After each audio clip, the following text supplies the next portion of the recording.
I'm Caroline. Last week I talked to some folks about making salad dressings. Another thing that I love making in the summertime is pickles of many, many different varieties with many different kinds of vegetables and with many different kinds of pickling techniques. So this week I'm going to share with you a little bit of how I like to make my pickles.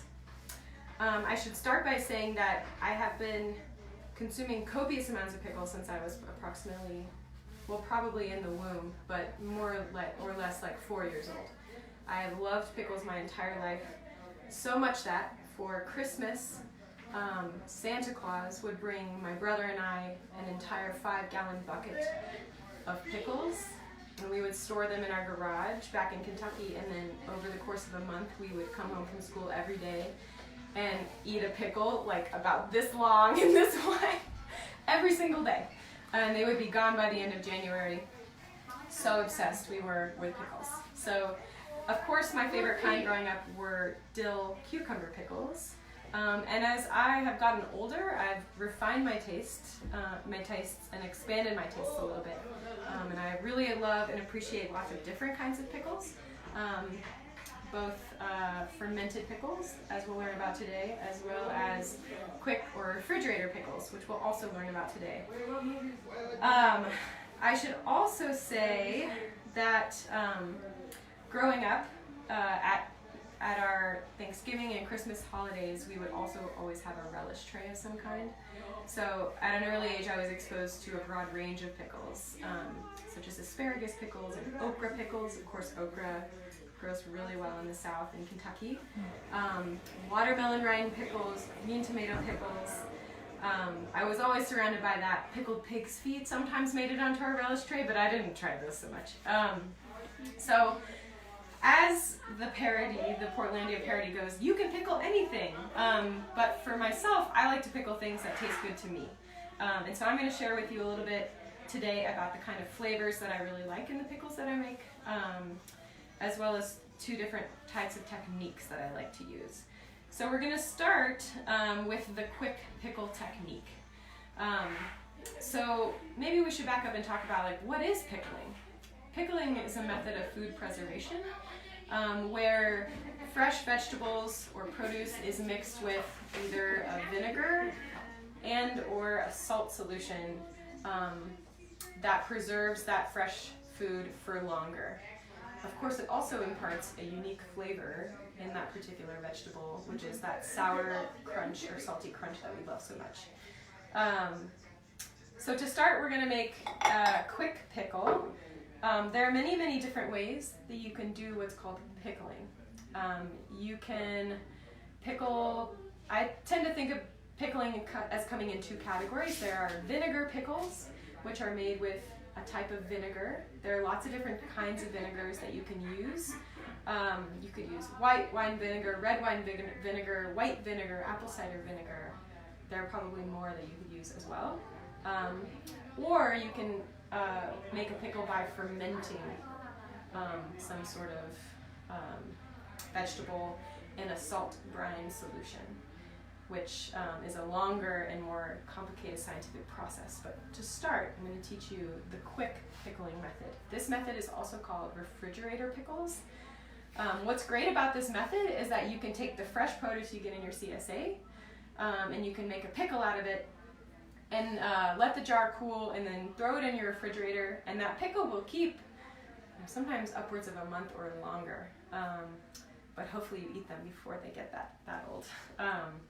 And they'll be ready to consume, within 24 hours. As soon as the jar cools down, the pickling process should have happened inside the jar, and so you'll be able to eat those pickles and share them with your family, put them on salads, have a snack after you get home from work or school. So we'll start with that. Rather than by making a quick cucumber pickle, as is very common to do and which I do often in my household, we're actually going to make dilly beans, which is another kind of pickle that I love a lot. So to make a jar of dilly beans, I actually did this just a few weeks ago. The jar has already been consumed and eaten. It's gone, so I have to make another jar of dilly beans. So I'm going to start by preparing the jar. So I have this really nice wide mouth quart jar. I really like wide mouth jars for pickles because it's a lot easier to stuff lots and lots of vegetables into the jar if you have a really wide mouth. So you get your jar. This jar, I just washed it. It's super clean. I'm going to start by putting some of my spices into the jar that are going to impart my pickles with particular flavors, as well as antibacterial properties. So I'm going to start with heads of dill and coriander. I love dill pickles. It's my favorite thing. And dilly beans, of course, have dill in them. In my garden, I have this dill that has gone to seed or has bolted, and you can see that it doesn't even necessarily have fully formed seeds yet. These are just flowers that are just beginning to turn into seeds. These seeds are very, very green. That's perfect. They make great pickles this way. If the seeds are still in flowering, that's fine too. If the seeds are fully formed, that's okay as well. So you just take, whatever kind of dill you've got in your garden. You could take fresh dill, you could take dried dill, you could also take dill seed. But I find that the best flavor and the most beautiful jar of pickles comes from including this entire head of dill in your jar. So you have to kind of bunch them up, put them at the bottom. They'll expand a little bit. Then I want to share with you my kryptonite of pickling spices. It's a very common pickling spice, but I found that if I ever leave it out, my pickles are not as good, or that I don't like them as much. And that is coriander. Coriander is essentially cilantro that has gone to seed or has bolted. So you could, of course, use these little seeds that once dried are sold in, they sell them in the spice section of any grocery store. These little seeds, when they dry out, they become something you can purchase in the store. But kind of like dill, I just take what I can get in my garden and I'm going to stick it in there at the bottom. It's nice to do this first because, of course, these things are a little bit wide. So it's nice to put them in first before you shove your jar full of beans. Another thing I really, really like to put in my pickles is hot pepper. I just got this hot pepper from out at the Peas Farm in the field. So I'm just going to make a few casual slices of hot pepper. I also really like to put in there some garlic. We just have our garlic from the Peas Farm. We harvested it a couple weeks ago, so it's almost all the way cured. So I'll put a few cloves of that. I don't chop it up at all, I just smush it, take the skin off and throw it in. I'm sure you could probably also leave the skin on, but I always like to take it off. What else do I have? So I've got a few spices I brought from home. These are black peppercorn. I love pepper, so I'm gonna put them in my pickles. So put some black peppercorns in there. And then I also really like mustard seed. I have some black mustard seed that I'm gonna put in. And then I'll put in a little bit of yellow mustard seed. There are lots of different kinds of pickling spices you can use. It's really just all about your personal preference. In the past, I've used things like bay leaves, allspice berries. You could use cumin seed. Celery seed is really common to put in pickles. You could put all those things in, but these are the things that I found to be the most essential to create the pickles that I like the most. So I have my jar full of garlic, hot pepper, the spices that I like. Now I'm going to stuff the jar full of the vegetable that I'm going to pickle. So I got these green beans. They were picked today. Fresh produce pickles the best. You're going to have the most crunch from produce that's the freshest. So if you want to make pickles from your CSA, great to make pickles on day 2 or 3 or 4 of the food you got from your CSA sitting in your fridge. Past that, you don't want to really pickle any vegetables that have gone a little bit limp. They're not going to come out as crunchy or delicious. A word on crunchiness.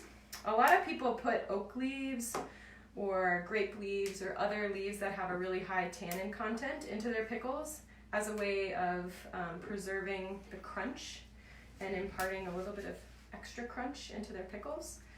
That's a great thing to do. There are lots of leaves that are full of tannins around here in western Montana. You don't necessarily have to have grape leaf or have to have oak leaf. I've heard of people using chokecherry leaves. You can imagine that chokecherry leaves are also very, very tannic, as are the fruits themselves. So astringent when you try to eat one. So similar to that, you could use chokecherry leaves. Yeah, we do have some grape leaves outside at the Peace Farm, but for these quick dilly beans, I'm not even worried about a lack of crunch because the fruit or the vegetable is so fresh, and I will consume them so quickly. I'm not too worried about it. So I basically try to shove as many of these beans in the jar as possible.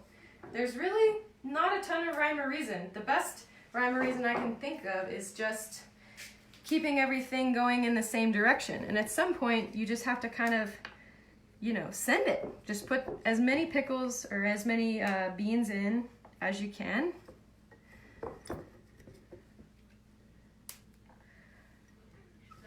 This jar can accommodate quite a bit.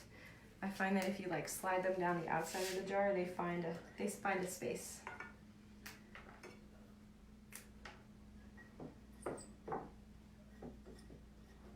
Of course, I'm breaking off these little tops of the beans.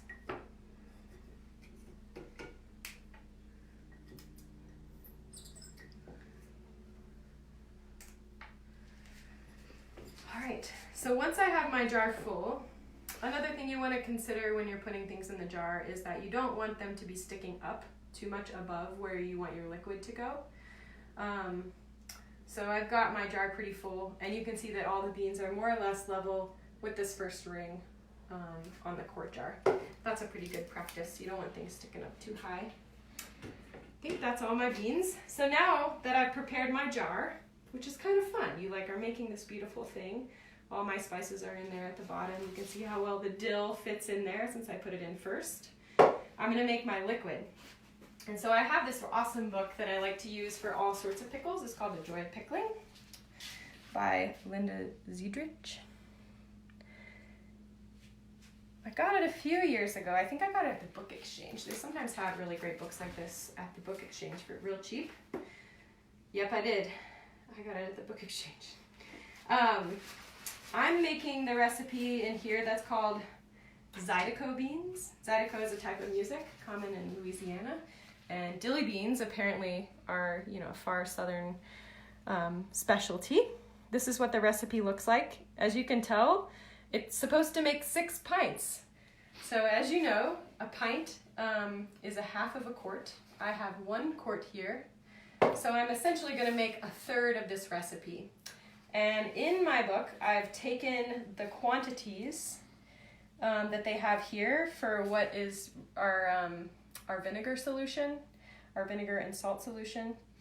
And I've pretty much divided them by a third. And then I've just written in my book as a reference for future years when I just want to make 1 quart of dilly beans, how much I'm going to need to use in my recipe. So rather than 3.5 cups white wine vinegar, I'm going to use just 1 cup plus a little bit of vinegar. I'll use the same quantity for water, 1 cup plus just a little bit. And then rather than 2 tablespoons of pickling salt, I'm going to use about 2 teaspoons of not pickling salt, but just a regular sea salt that I prefer to use. I sometimes find pickling salt to be too salty. As you probably learned last week, I like to do my own thing in the kitchen, and I like to use my own judgment and not always take recipes at face value. So I'm going to make the recipe my own. The first modification that I'm going to do is rather than using white wine vinegar, which is more expensive and which I also don't have in my household right now, instead I'm going to use apple cider vinegar. The only important thing you need to think of when you're substituting vinegars, which I often do because I personally don't care for white vinegar in my pickles, you just need to check that your vinegar is the same percent acidity. So you can see right here on the jar, next to the ingredients, it says diluted to 5% acidity. You can substitute pretty much any 5% acidity vinegar for most pickling recipes. That's kind of like a standard quantity of acidity that is found in most vinegars used in pickling recipes. So I'm going to substitute apple cider vinegar. So we'll need about a cup of this, and then a cup of water, plus a little bit of each. So a cup,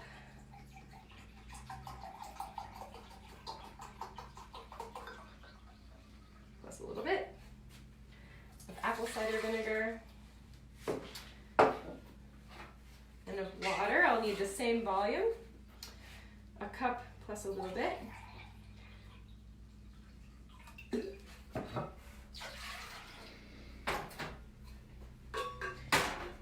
And then I need 2 teaspoons of salt. And as I said, I don't use pickling salt. I find it too salty.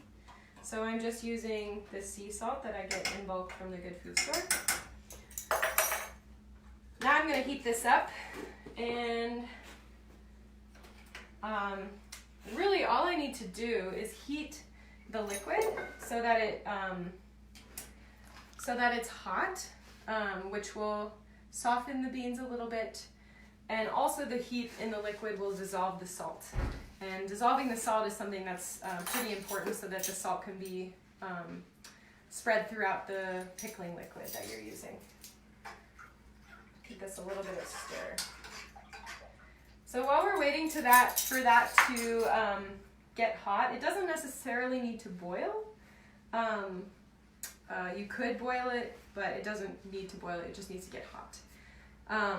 I should say now, while we're waiting for this to boil, that there are also pickling recipes that are vinegar pickling recipes that are specific to canning. Canning is a process that we're not going to get into today, but is really common when you're making vinegar pickles. There's sort of like, I think of like a pickling recipe that's a vinegar pickle that is intended for canning can totally be used with the same recipe, and just instead of having the end product canned in a water bath canner, you can just put it in your fridge and treat it as a quick pickle. But the same is not always true of quick pickles. If there's a recipe that's designed to be a quick pickle recipe, it's not always meant to be a canning recipe. So that's something you should keep in mind as you're perusing through books. You need to make sure that if it's a quick pickling recipe, you only use it for quick pickles, and that if it's a canning recipe, know that you are able to use it for both canning specific pickles and then pickles that you are just going to throw in your fridge and let that cool temperature keep those pickles safe. That's something that's really important. I'm not even sure if the Zydeco bean recipe is a pickling recipe. It is. So this is a water bath canning recipe. So if you wanted to make this recipe and can it, you would leave a certain amount of headspace in this jar, 1/2 inch they say.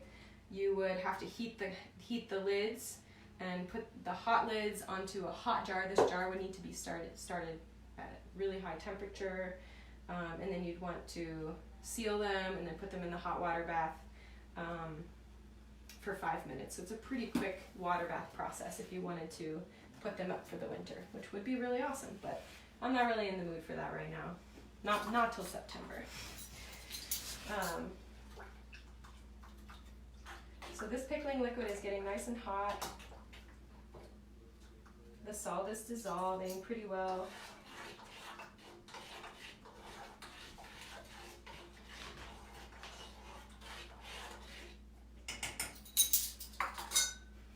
So it's not quite boiling. I could let it go for a little bit longer, but for the sake of time, I'm just going to go ahead and pour it into my jar. And I just want to pour it enough so that I'm covering the beans. I'm just going to let this sit on my counter. I don't like to put a hot jar into a cold place, or a cold jar, I don't like into a hot place. I like to, when I'm using glass, make sure that every temperature transition is really gradual. So what I would do is I would leave this on my counter. I might cap it. I might put on a cloth over it to keep any bugs out.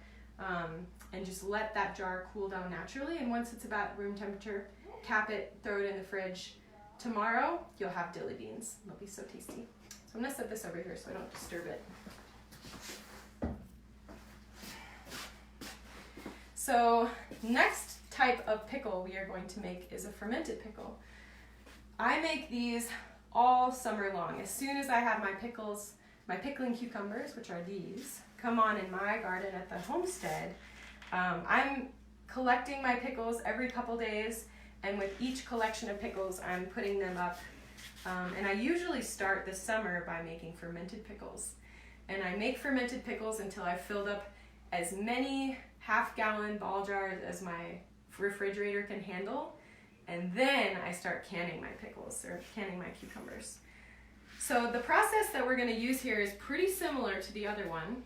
I'm going to start with my seeds, or with my herbs. I'm going to throw in some dill fronds. Of course, I can't forget my coriander, my favorite part. Well, second to dill, maybe.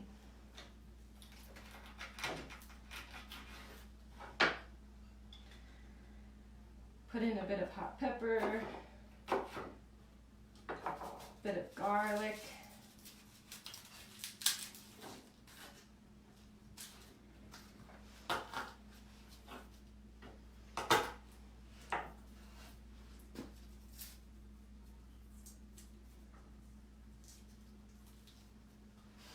I think a lot of people, when they're making pickles, they know in their mind what the best pickle they ever had was.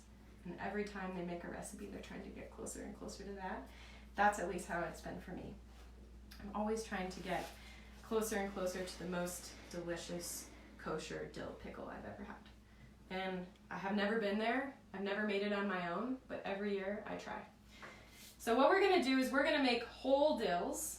So what I'm gonna do, well, I gotta finish up by putting the rest of the spices in here.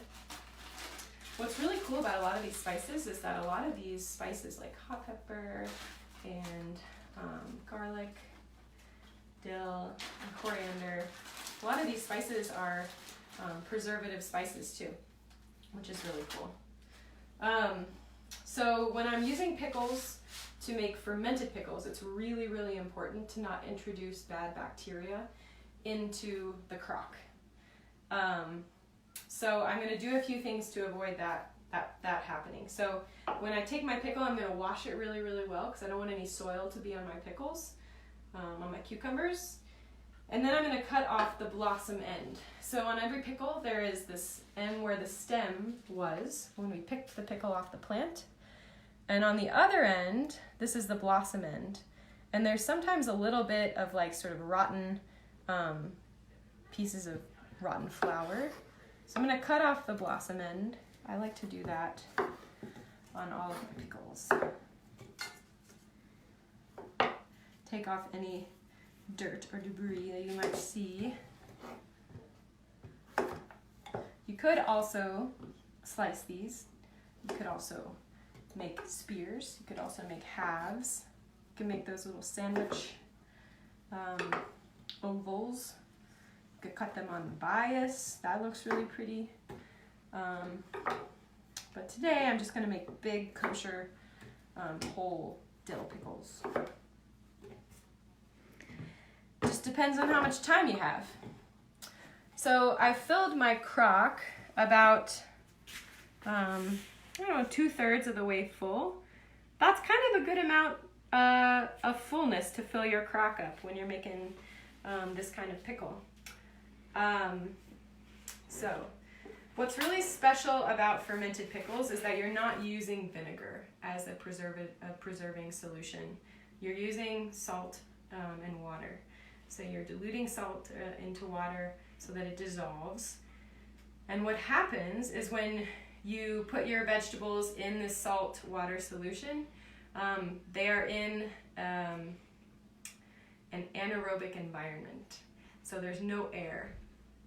And so in that environment that's very, very saline, there's not a ton of different bacteria that can grow in this environment, except for this particular kind of bacteria that are positive and good bacteria. And what happens is the salt water that's surrounding this pickle Salt's one of those funny things that when there's a great concentration of salt on one side of a membrane and not very much salt on the other side of a membrane, with vegetables, the vegetable wall that's holding all the moist interior together, the vegetable wall becomes permeable enough to make the salt concentration on either side of the membrane equal. So water will be pulled out of our cucumbers, and salt or saline water will take the place inside. And that's what makes our cucumbers really salty.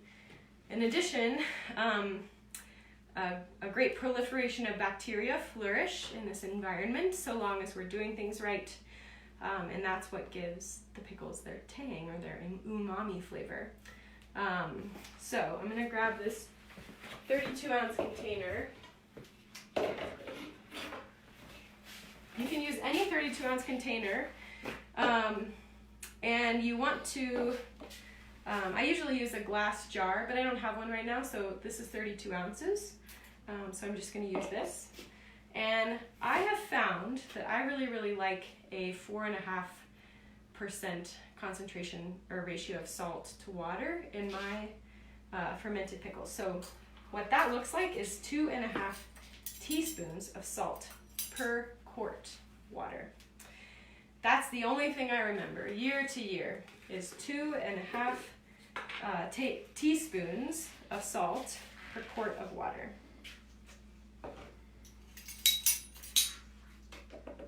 So I don't even think about how much water I'm going to want in here. I just fill this up. I'm going to fill it up over here at the sink with some hot water.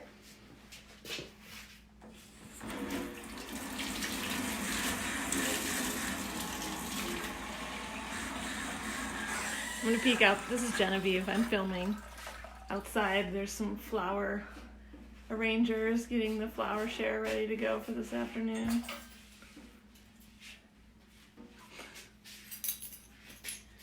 So then I just take, my measuring spoon because I don't want to get other stuff dirty.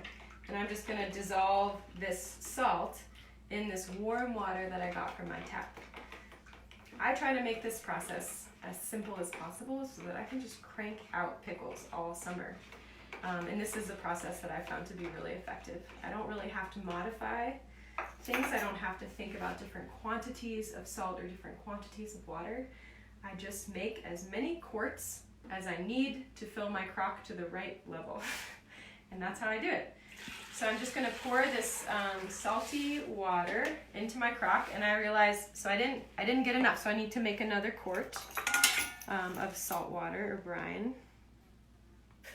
So I'm gonna do 2.5 more teaspoons of salt.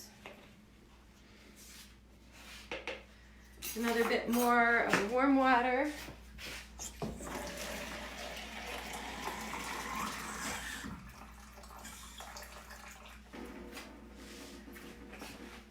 I think for fermentation, for me, it's all about understanding the process, about what's going on in the jar, and that helps me as a pickler make decisions about how to build my process to be the safest and most efficient. So I'll pour this in.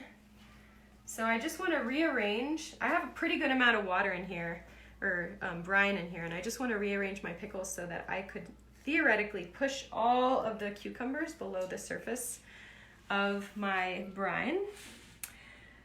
Then I'm gonna find some sort of jar in my kitchen that is gonna go inside the crock to push the pickles down so that they will stay submerged under the water. Because remember, we said we wanted this to be an anaerobic environment. Let's see if this works. It works! So I found this heavy jar that fits inside the lid of my crock, and it holds the pickles under the water. What you really want to avoid when you're making fermented pickles, a common mistake, is to skip this step. You really don't want any part of the vegetable to be above the surface of the brine. You want everything to be below the surface of the brine, and that way you avoid inciting rot or mold or bacteria that you don't want into your solution. So then I'm going to take, usually I'll take some sort of cloth and drape it over my pickles. I also don't want sunlight to get in here. And I'll take it somewhere in my kitchen that's out of the sunshine. So maybe like if this were my kitchen, I would take it over here into this shady corner where it's not getting any direct sunlight. And just to make sure, I would drape a dish towel over this. Also, that would help keep out any bugs that might be curious about this brine solution.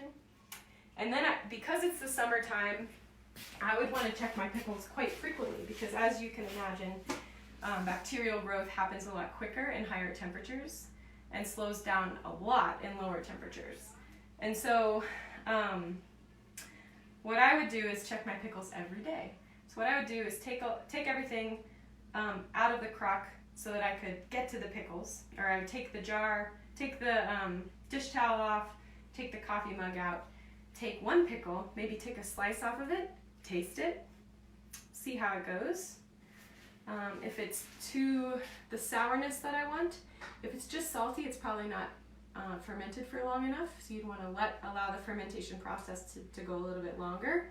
Once you get that sour quality in your pickles, what I would then do is transfer the pickles from my crock into a jar that I can put a lid on, and then I would store them in my refrigerator. And what that does is it slows down the bacterial growth almost to a halt. So you can put a cap on your pickles and they will store there and keep there as long as the pickles are submerged in the brine solution, pretty much for like 6 months, I think, if you play your cards right.